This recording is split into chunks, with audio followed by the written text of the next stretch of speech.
오늘의 하나님의 말씀은 느헤미야 6장 1절로 9절 말씀, 제목은 내 손을 힘있게 하소서 라는 제목으로 함께 은혜를 나누시겠습니다. 미국의 고전시 중에 거장의 손이 닿을 때라는 아주 유명한 시가 있습니다. 이런 그림을 갖고 있죠. 그 시는 이렇게 시작을 합니다. 경매장에 낡은 바이올린이 있었네.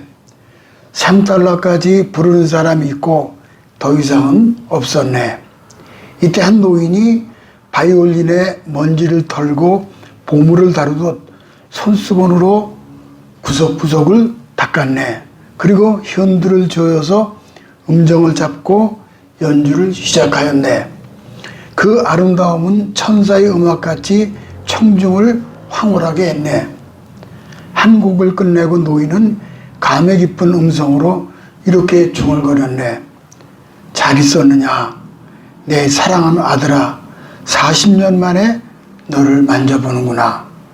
그러니까 아마 이 노인은 바이올린을 제작한, 만든 분인 것 같아요. 40년 전에 만들었겠죠. 그러고 나서 다시 연주를 시작하였네.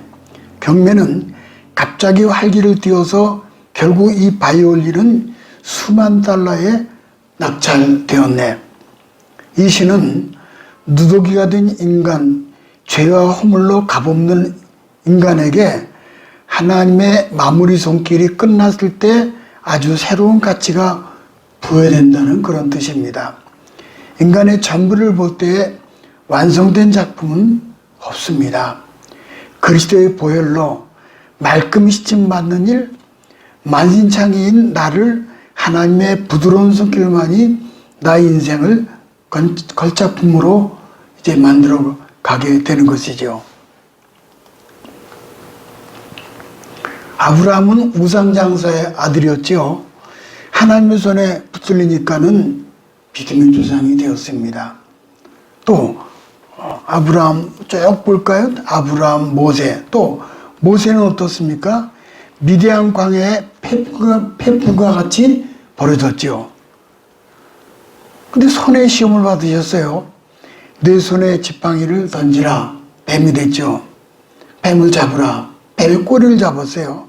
아니, 잡으면은 머리를 잡아야지 꼬리를 잡습니까? 순종이죠. 품에 넣으니 문둥병이 들었어요. 문둥병이 드는 손을 다시 품에 넣었다 꺼내니 또 나았어요. 그리고 나서 마지막에는 호렙산에서 내려올 때 그 손에 하나님의 지팡이를 잡았더라. 이렇게 성경 말씀하고 있어요. 두려움에 떨던 기도원에게 하나님의 손길이 닿으니 그 용사가 되었죠. 수전로 삭개오는 베푸는 사람으로 변화되었습니다. 물고기 잡던 베드로가 사람을 낚는 어부가 되었죠.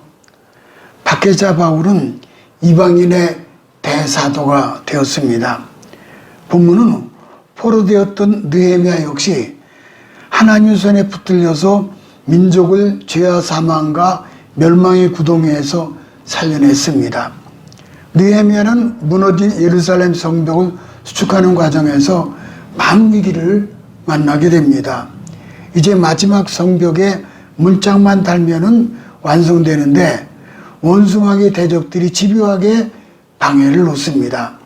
방해의 주동자는 사마리아 총독 산발랏입니다. 산발랏은 고도의 심의전이 무의로 끝나자 본문 6장에 와서 느헤미야 암살 계획을 세웁니다.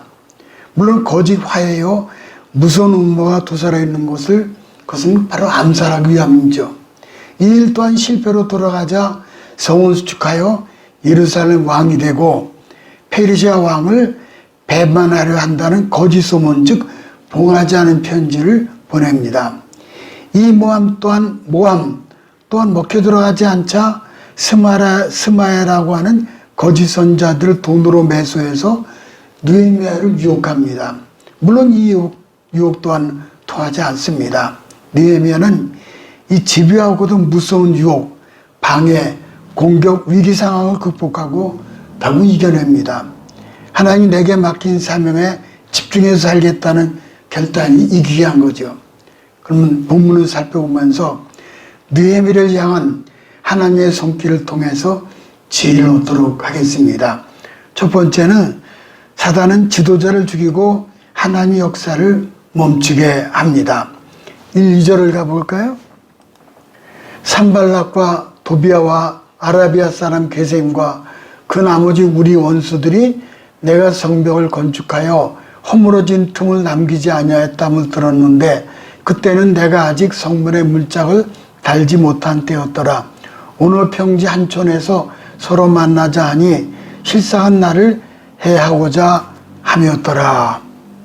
이제 이렇게 예루살렘 성을 쌓게 되는 거죠. 여기 이쪽은 이제 이게 모리아산이죠, 여기가요. 모리아산에서 여기서 예루살렘 성전 짓게 되고 이건 다윗성이고 이제 그래서 이렇게 보면은 지금 이제 이 성벽이 그죠. 이렇게 말하자면 이게 이제 느헤미야가 쌓은 성이죠. 원래 오리지널은 아래쪽에 있지만은 또 이렇게 돼 있어요. 지도자가 쓰러지면은 성벽 재건은 완성될 수가 없습니다. 사단이 공격하는 대상은 지도자지요. 권투할 때 머리를 때리면은 점수가 가장 많이 올라갑니다. 사단도 머리를 공격해요. 지도자인 느헤미야를 공격 대상으로 삼아서 그의 용기를 꺾고 마음을 혼동시키는 겁니다. 평안을 깨뜨리고 명성을 더럽히는 거죠. 느헤미야 한 명만 넘어뜨리면은 성벽 재건은 물 건너가고 문짝 타는 일도 이룰 수 없기 때문입니다. 전쟁에는 공통적으로 나타난 전략은 상대방의 왕을 공격하는 겁니다. 그리고 적장을 공격하는 거지요. 이것이 군대의 전략이지요. 왕을 공격해서 죽이면은 신하들은 흩어지게 되어 있습니다. 그러므로 지도자를 위해서 기도하고 지원을 해야 합니다. 가정에서도 남편이 든든히 서야, 교회에서도 목사가 든든히 서야 그건 가족으로 살고 교회도 사는 거죠. 언제나 사단이 공격한다는 것은 그것을 깨닫고 방어를 우리가 항상 갖춰야 할 것입니다. 9절 상반절을 가볼까요? 이는 그들이 다 우리를 두렵게 하고자 하여 말하기를 그들의 손이 피곤하여 역사를 중지하고 이루지 못하리라 함이라. 왜 사단이 공격하는 것입니까? 하나님의 일을 중단하기니. 중단. 느헤미야를 왜 공격하지요? 느헤미야가 하나님의 일을 하기 때문입니다. 사단이 느헤미야에게 관심이 많아서 공격하는 것이 아니라 그 공격을 해서 일을 중지시키는 거예요. 하나님의 성벽 재건을 중지시키는 거죠. 성벽이 완성되었고 문짝만 달면은 다 이제 끝나는 그런 상황이었죠. 문짝까지 완전히 달게 되면은 안전하죠. 원수가 쳐들어와도 문은 닫혀 있고 성벽은 든든히 서 있기 때문에 예루살렘 백성들은 걱정 없이 살 수가 있는 거죠. 그러므로 문짝을 아직 달지 않았기 때문에 사단의 마음이 다급해진 겁니다. 문짝을 달면 큰일이다. 문짝을 달지 못하게 막자 생각하고 사단은 총 공격을 감행하게 된 것입니다. 느헤미야는 이 사실을 잘 알고 있었습니다. 그래서 기도를 못하게 하고 성경 읽기를 중단하게 하고 예배를 중지시키고 전도를 못하게 만들고 영적으로 성장하는 일을 방해합니다. 아침에 예배가 오려고 하면 남편이 놀러 갑시다. 그다 사단의 역사예요. 코로나로 예배 금지, 통성기도 금지, 성가대 금지 모두 배후에 사단이 조종하는 거죠. 사단은 우리 영혼 안에 역사하는 하나님의 일을 중단시키려 하고 역사하시는 하나님의 일도 정지시키고자 합니다. 교회를 세우고 선교하는 일을 중지시키고자 하는 거예요. 그러므로 사단의 공격을 이기는 방법은 이러이러한 결단을 해야 합니다. 우리의 기분에, 나의 기분에 상관없이 하나님의 사역을 중단 없이 계속하는 겁니다. 기도하고 싶어서 기도하는 사람이 몇이나 됩니까?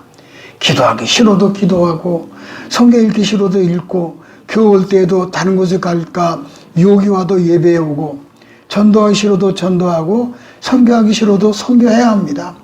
이렇게 기분에 상관없이 계속하는 거죠. 우리 한국은 교회 나오다가 중지하고 나오지 않은 사람들이 부지기수로 많아요. 전도하는 것도 중요하지만은 중단한 사람들을 잘 인도하는 것이 너무나 중요합니다. 왜 신앙생활을 멈추었습니까? 사단이 공격해서 걸고 넘어져서 주저앉아 있는 겁니다. 사단의 공격 목적은 오직 중단하게 하는 거예요. 멈추게 하는 거예요. 양 한 마리가 늑대에게 쫓겨서 어느 교회 안으로 뛰어 들어갔습니다. 이런 그림이죠. 교회 밖에서 늑대가 양에게 소리를 칩니다. 야, 그것이 어디라고 들어가서 빨리 그곳에서 나와. 교회는 양을 잡아서 불에 태워서 희생제물을 드린단 말이야. 그러나 양은 늑대를 향해서 단호하게 이렇게 말합니다.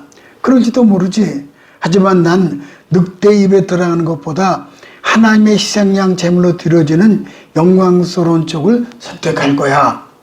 우리 주위에 보면은 늑대처럼 거짓말하는 사람들이 얼마나 많은지 몰라요.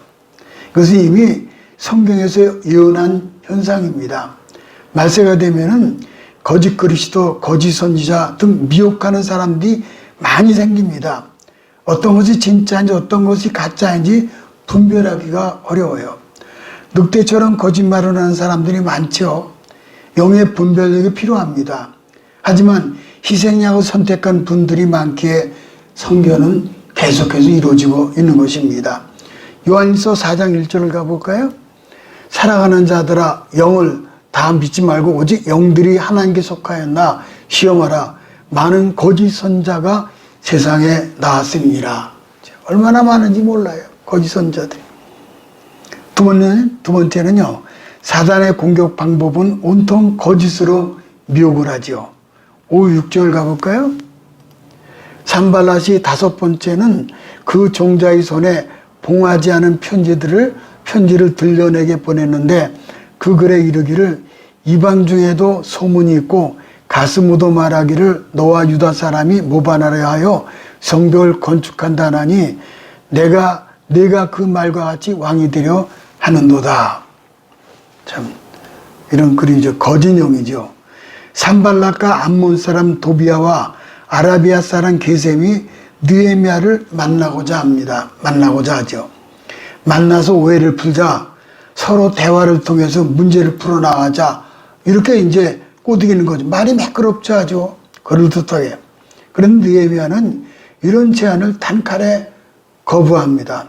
왜냐하면은 저 사람들이 대화하려고 하는 것이 아니라 해치기 위한 것을 그 음모를 알고 있기 때문이에요. 네 말은 이렇죠. 느헤미야는 너희들과 나는 아무런 공통점이 없다. 무슨 대화를 하느냐? 나는 주의 일을 하고 너는 주의 일에 반대하지 않았냐? 무슨 오해가 있느냐? 아무 오해도 없고 대화할 필요도 없고 나는 주의 일을 하고 너는 계속 주의 일을 반대하면 되는 것이다.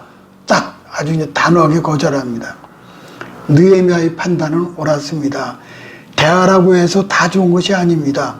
이단들이 와서 뱀의 혀를 가지고 막 협상하자 그러죠. 이거 볼까요? 이게 뱀이라는 거는 일구이연을 해요. 혀가 둘로 갈라져 있잖아요. 한 입에서 두 말이 능수능란하게 나와요. 소위 일구이연하는 거죠. 도무지 비판할 자격이 없는 인간인데 왜 이 일을 방해하지? 나를 위한 척, 나를 도와주는 척, 또 인심 쓰는 척하고 있다가 다가오는 거죠. 이거 가지고 교원영색이라고 하죠. 교원영색. 교원영색이라는 게 참 무서운 거예요. 교원영색. 남의 한심을 사기 위해서 교묘하게 꾸며서 하는 말과 아첨하는 얼굴빛, 그렇게 돼. 교원영색이.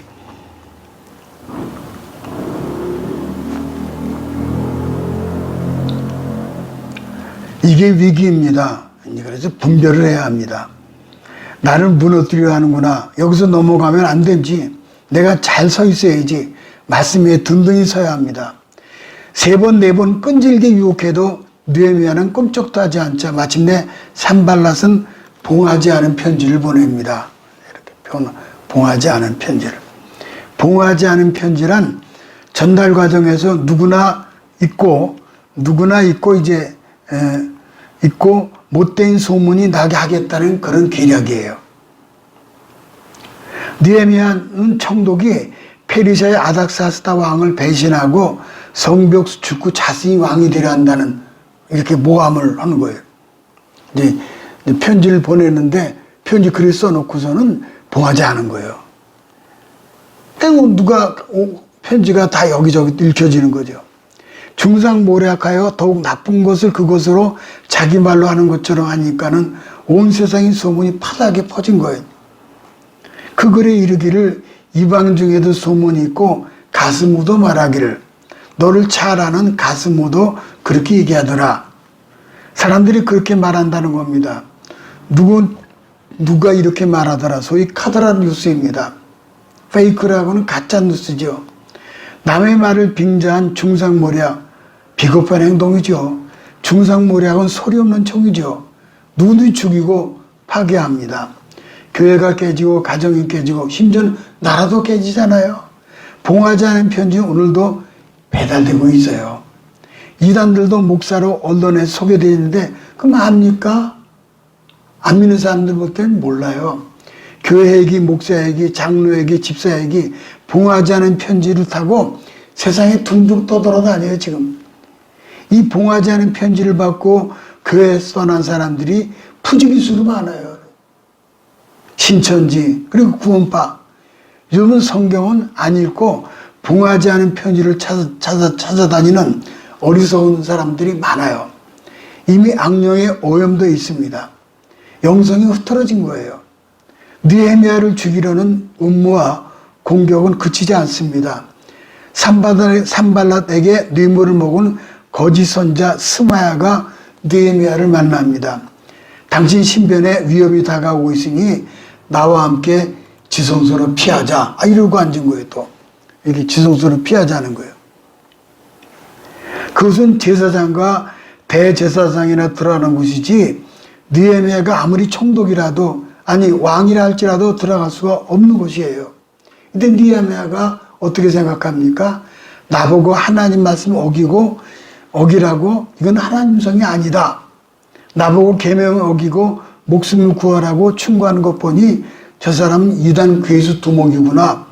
그리고 단호하게 나는 살아도 말씀 붙들고 죽어도 말씀 붙들고 살리라. 이게 승리의 길로 나아가는 신앙 결단이에요. 영적 침체에 빠져드는 사람들의 특징을 보면은 자신이 마귀의 도구가 되는 줄 모르고 입에 유혹을 달고 다녀요.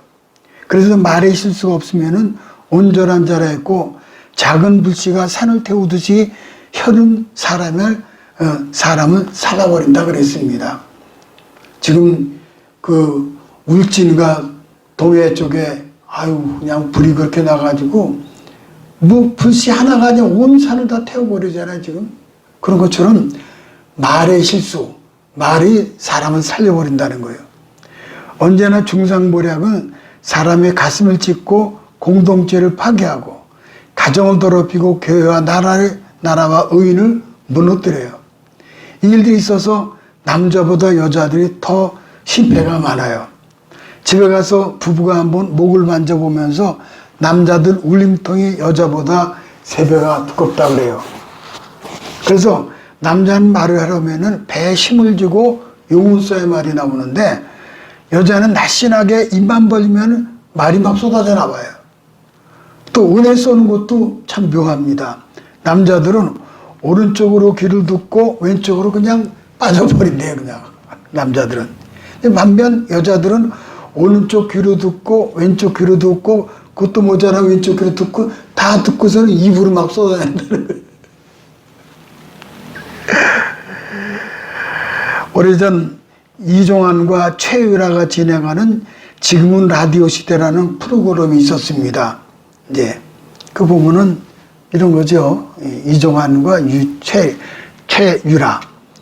그런데 거기에 이런 얘기가 있어요. 재밌는 얘기인데 시골에서 근무하던 젊은이 둘이 있었습니다. 한 사람은 총각이고 한 사람은 결혼을 했습니다. 결혼한 젊은이의 부인이 아기를 낳게 되어서 시골 병원에서 산부인과에서 아기를 낳았습니다. 그래서 총각인 친구가 축하한다라고 전화하면서 뭐 좀 사갈까? 미역이라도 좀 사갈까? 막 그랬던 것 같아. 그건 아니까는. 그랬더니 그 결혼한 친구가 하는 말이 예, 약국에 들러서 압축기 하나 사가지고 오너라. 그러는 거예요. 압축기 하나 사가지고 오라는 거예요. 그 퇴근길에 약국에 가가지고 압축기 하나 달라고 했더니 압축기는 이 약방에 안 팔고 그건 철물점에 있습니다. 그러더라는 거예요. 그 철물점에 가서 압축기를 달라고 했더니 화장실이 막힌 줄 알고 새카맣게 사활처럼 생긴 막대기가 달려있는 압축기를 주더라는 거예요. 이런 거를. 이 뚜러펑이죠. 뚜러펑.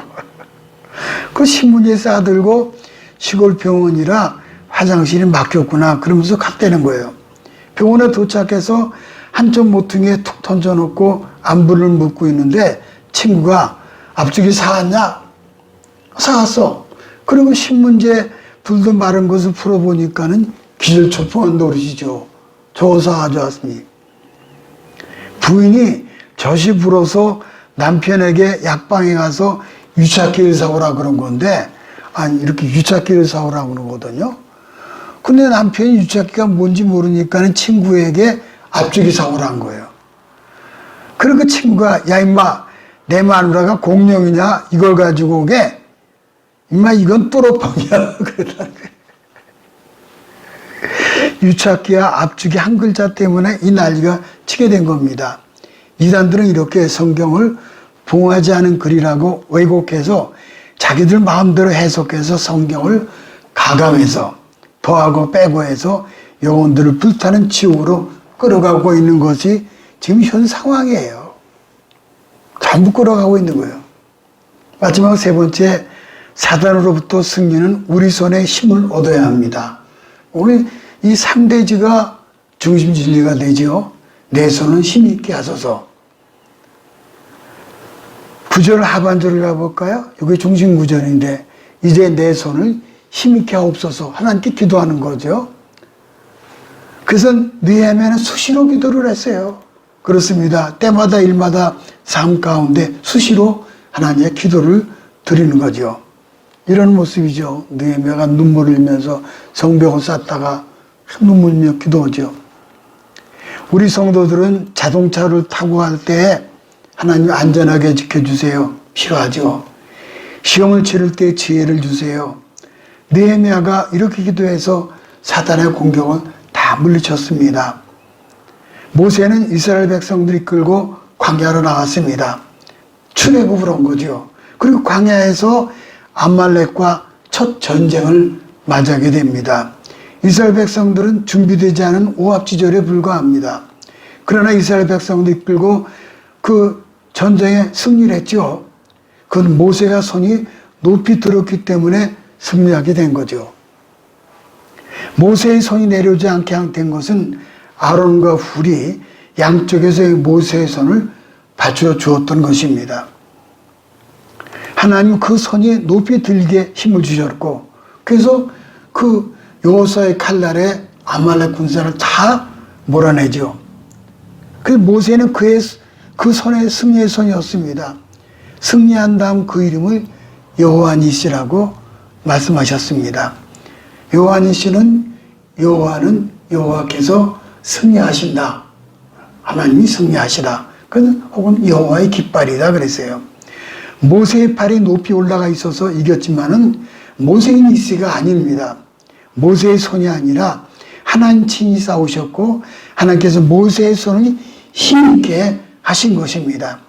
삼손은 나신으로 구별되고 성경에서 가장 힘센 사람으로 어릴 때부터 특별하게 성장을 했습니다. 그런데 약점이 있었습니다. 자기의 충동을 통제할 만큼 강인하지 못했습니다. 특히 그는 여자에게 약했습니다. 이게 약점이었어요. 그리고 혼자서 성공하려면 실패한다는 사실을 알지 못해서 삼손은 항상 혼자 싸웠습니다. 혼자 싸울 때는 멋지게 이길 수 있었지만은 큰 조직을 만들 수는 없어요. 여인 들릴라가 당신의 결박할 수 있는 방법이 뭡니까? 그는 여러 번 거짓으로 가르쳐 주었지만 결국 들릴라에게 청기누설을 하고 맙니다. 머리털을 밀어버리자 그는 힘을 쓰지 못했습니다. 블레셋 사람들은 힘이 없어진 삼손의 두 눈을 빼고 다곤 신전에 데려가서 재주를 부리게 했던 거죠. 이 모습이에요. 삼손은 두 기둥 사이에서 손으로 기둥을 잡고 양쪽을 하나님께 기도드리죠. 이번만 나를 강하게 하사 나의 두 눈을 뺀 블레셋 사람에게 원수를 단번에 갚게 하옵소서. 그러고서는 손에 힘을 달라고. 그리고 신전의 기둥을 무너뜨리고 신전이 파괴될 때에는 3,000명이 죽었습니다. 성경 이때 죽은 자의 수가 삼손이 살아있을 때 죽은 자보다 많았다라고 말씀합니다. 하나님께서 마지막으로 삼손의 손을 힘있게 해서 그가 원수를 갚게 하신 것입니다. 예수님의 치유 역사는 내과, 안과, 일반외과, 정형외과, 신경과, 신경정신과 다 치유가 들어있어요. 그 중에 한편 손 마른 사람이 고친 기적이 나옵니다. 근데 전설에 의하면은 손이 말랐던 그 사람은 원래 이름난 석수장이 정학가였다고 합니다. 돌을 깨고 다듬는 자국을 가진 석수가 손이 말라 있으면은 그건 직업도 잃어버리고 아무것도 할 수 없는 참 비참한 형편이 되었습니다. 근데 예수님은 그 사람을 보시고 내 손을 내밀라 그러셨어요. 내 손을 내밀라. 이런 모습이에요. 손을 내밀었죠. 이 말씀은 희망의 메시지예요. 이제 치유가 된 거죠. 그 손에 힘만 있으면 만사가 풀리잖아요. 그러니까 손이 바짝 오그라져 있었던 건데 내 손을 내밀하면서 하는 순간 손에 혈관들이 쫙 펴지더만 쭉 펴진 거예요. 아이고 놀라는 모습 보세요. 내 손을 내밀라. 그는 손에 힘만 있으면 만사가 풀립니다. 다시 석수 일을 할 수가 있어요. 기도의 능력을 소리하여서 주먹을 쥐던 사람이 손이 풀어지자 그 손에 힘 있는 기도 용사가 되었던 것이 성경 말씀이에요. 성경에는 하나님의 사람의 손은 권위의 힘의 용도로 사용되었습니다. 성경에 여러 번 손을 얹었다는 말씀이 많이 나옵니다. 성경에 손을 얹었다는 것은 여러 경우에 등장하는데 크게 두 가지를 보면은 직분을 주어줄 때 그게 주어져요. 또 치유할 때 그게 주어지죠. 이런 경우 손을 얹는 것은 주의 종의 손을 힘있게 하셔서 하나님의 특별신 배려죠. 예수님께서 승천하시기 전에 마가복음 16장 18절 보면 이렇게 되어 있죠. 뱀을 집으며 무슨 독을 마실지라도 해를 받지 아니하며 병든 사람에게 손을 얹은즉 나으리라 하시더라. 이런 모습이에요. 똑같잖아요. 원수의 손을 부끄럽게 하시려고 하나님의 사람의 손에 힘을 주셔요. 그리고 그 하나님의 사람은 병자들의 손을 얹고 기도하는 거죠. 이렇게 해서 하나님의 치유의 권능을 주의 종의 손을 통해서 이 땅에 나타나시는 그런 모습을 볼 수가 있습니다. 히브리서 12장 12절 보면 이런 말씀이 있습니다. 그러므로 피곤한 손과 연약한 무릎을 일으켜 세우고 그랬어요. 여러분 손이 피곤하십니까? 손이 늘어져 있습니까? 또 무릎도 늘어져 있습니까? 피곤합니까? 그럼 무릎을 세우라 그랬잖아요. 이렇게 세우라 그랬어요. 혈루증의 여인이 큰 고통 속에 있었던 거예요. 10대 동안을 혈루증을 앓다가 이제는 있던 것도 다 허비하고, 근데 예수님이 지나가다는 소리를 듣고서는 앞에서는 참 할 수 없고 예수님이 뒤에서 옷자락을 만지는 순간 하나님 능력이 쫙 흘러 들어간 거예요. 쫙 흘러 들어갔어요. 이 모습이에요. 예수님의 손, 옷자락, 그 여인이 옷자락 만지는 순간 능력이 흘러 들어온 거예요. 그 손을 타고 들어간 거예요. 그 치유 안 받은 거죠. 참 귀한 은혜입니다. 사람이 어려운 일로 낙심하게 되면은 손부터 힘이 빠지고 늘어집니다. 이때를 대비해서 주신 말씀이에요. 한국인의 손은 기계보다 정밀한 손이라고 정평이 나 있습니다. 세계가 우리 손에 창사를 보냅니다. 세젓가락으로 콩을 집는 유일한 민족입니다. 이제 영적인 손이 늘어져 있다면은 느헤미야의 기도를 들으시기 바랍니다. 내 손을 힘있게 하소서. 그러면 새 힘을 주시는 분이에요. 우리가 대한민국이 참 기도의 손을 높이 든다고 하면은 서로 손을 잡고 우리의 손에 힘있게 해달라고 한다면은 분명히 우리 민족을 또 한 번 들어 쓰실 줄로 믿습니다. 두 손의 기도로 하나님 나라를 확장하시기 바랍니다. 부디 영적인 성벽을 완성하시고 마지막 성문짝을 닮으로 보호받는 하나님 친백성으로서 개인, 가정, 교회, 우리 대한민국이 되시기를 주님의 이름으로 축복합니다.